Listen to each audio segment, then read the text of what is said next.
খ্রিস্টপূর্ব 212 সাল। সিরাকিউস শহরে আগুন আর চিৎকার। এক বৃদ্ধ বালির উপর বৃত্ত আঁকছেন। তার চোখে কোনো ভয় নেই, শুধু একটা জ্যামিতিক সমস্যার সমাধান খুঁজছেন। হঠাৎ এক রোমান সৈন্যের পা পড়ল তার বৃত্তের উপর। বৃদ্ধ মাথা তুলে শান্ত গলায় বললেন, আমার বৃত্ত নষ্ট করো না। পরের মুহূর্তে তলোয়ার চালিয়ে দিল সৈন্যটা।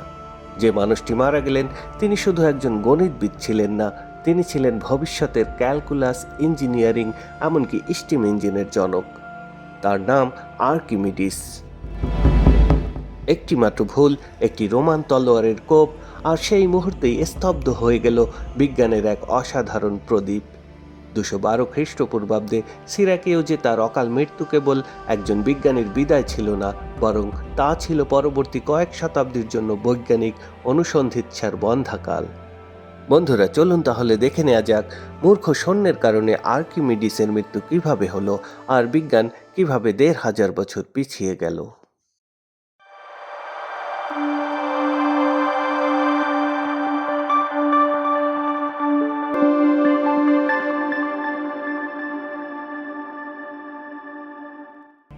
আর্কিমিডিস ছিলেন একাধারে গণিতবিদ, পদার্থবিজ্ঞানী, প্রকৌশলী এবং জ্যোতির্বিদ।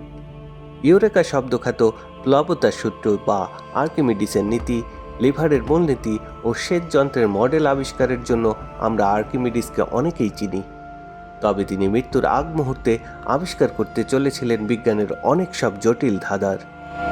তিনি প্রথম মানুষ যিনি আয়তন ও পৃষ্ঠতলের সূত্র বের করেছিলেন আধুনিক ক্যালকুলাসের মতো পদ্ধতি ব্যবহার করে, যা নিউটনের জন্মেরও 1900 বছর আগে।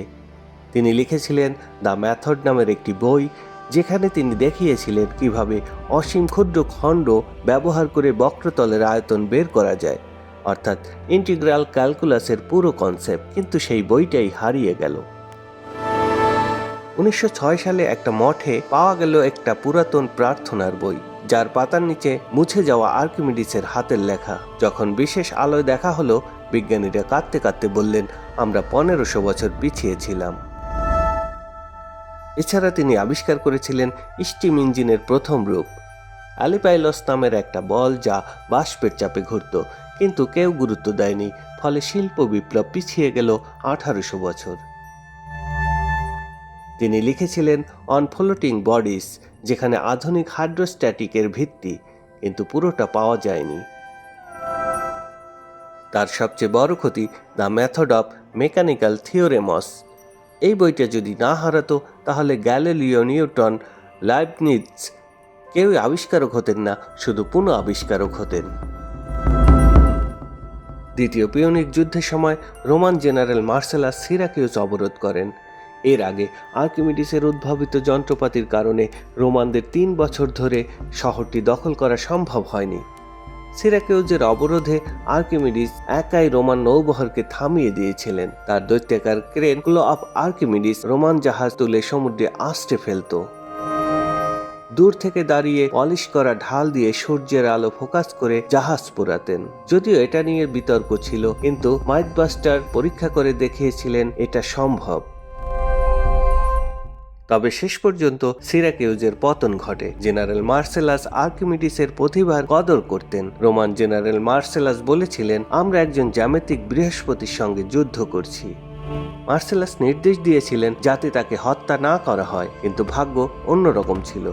কিংবদন্তি অনুসারে শহর দখলের সময় আর্কিমিডিস বাড়ির উঠোনে বালি বা মাটিতে জ্যামিতিক একটি জটিল চিত্র নিয়ে কাজ করছিলেন। সৈন্য যখন বলল, তুমি কে, আর্কিমিডিস উত্তর দিলেন না। রোমান সৈনিকটি তাকে চিনতে না পেরে আত্মসমর্পণের নির্দেশ দেন।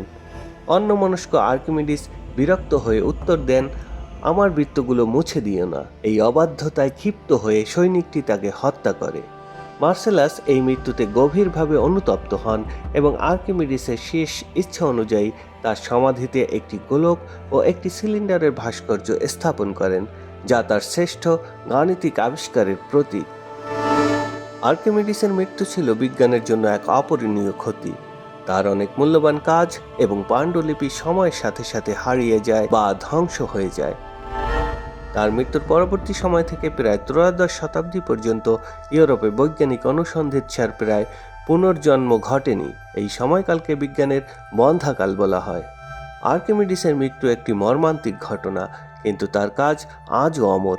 তার সমাধি ফলকে গোলক ও সিলিন্ডার আজও আমাদের মনে করিয়ে দেয় সেই মহান বিজ্ঞানীর কথা, যিনি তার গণিতের বৃত্তের মধ্যেই পৃথিবীর যাবতীয় জ্ঞানকে খুঁজে পেয়েছিলেন। বিজ্ঞানের এই মহান পথিকৃৎকে হারিয়ে পৃথিবী পিছিয়ে গিয়েছিল ঠিকই, কিন্তু তার রেখে যাওয়া জ্ঞানের আলোতেই পথ খুঁজে পেয়েছিলেন ভবিষ্যতের বিজ্ঞানীরা।